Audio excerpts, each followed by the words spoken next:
yeah, I guess this kind of leads to like another thought that I was having, um, because, everything kind of cross-pollinates itself, right?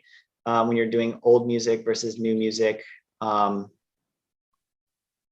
was just wondering what you think of this, because I always see a lot of, this is actually sort of a genesis of our friendship, I think, was around kind of talking about classical music in terms of bookends, in terms of the repertoire. The bookends would obviously be like the earliest of early music, and then the most recent current music. And that was kind of where our sort of passions lied even then, over a decade ago. And I always see a lot of modernism in older music, or whatever modernism might mean. I see a lot of innovation and, I guess, trendiness, for lack of a better way to say it, in old music. And then I also see a lot of really clear, really clear references to older music in contemporary music, it's impossible, like if you just have a couple notes, like if you had a piano piece that just had, I have a piano here, so I might as well, you're gonna hear Moonlight Sonata, and like most people will hear that, especially if you have like a C sharp in the bass or something. And so, those reference points are there in our ears. It's in our sort of like consciousness. So our sort of collective consciousness, whether you're thinking about it or not. So my question to you is, and it's a big question. Do you feel like music, in terms of aesthetics and trends and sort of styles, does it progress? Is it progressing forward, or is it kind of like revolving around different sort of orbits that return back to what it was before?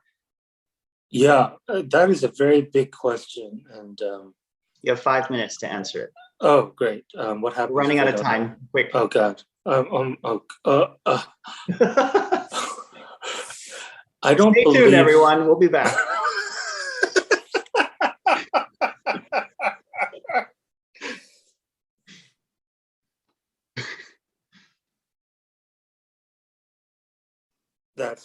You're gonna thank me for that pause and edit it.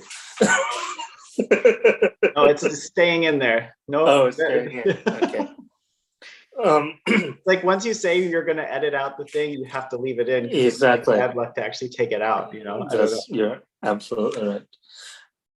I don't believe in progression in art, which can sound like a very controversial statement, but I don't think it is.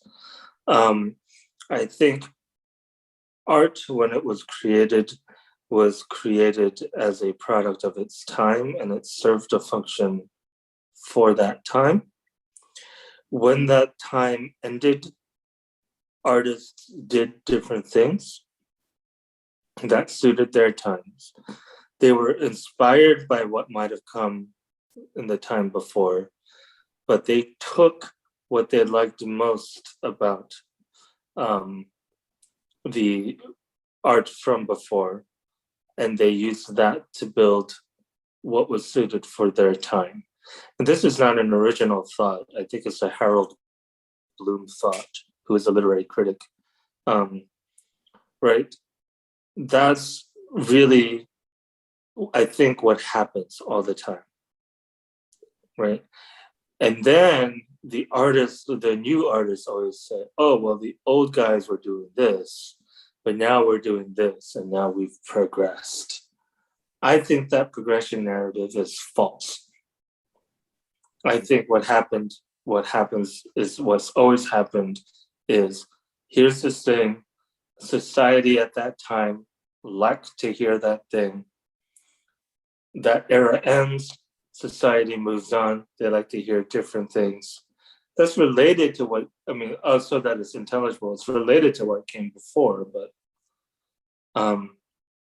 but it kind of does something different because it's suited to their new time. Right. So I think everything goes around in circles is really what I'm trying to say. Because what happens, I think, and this is a very anecdotal way of saying it, is okay, the generation immediately after tries to do something completely different from what came before them. And to inspire them, they tend to go way back and use that to inspire what they're doing. And suddenly what's old becomes new again. Or I've discovered this independently of not knowing that someone else did that hundreds of years earlier.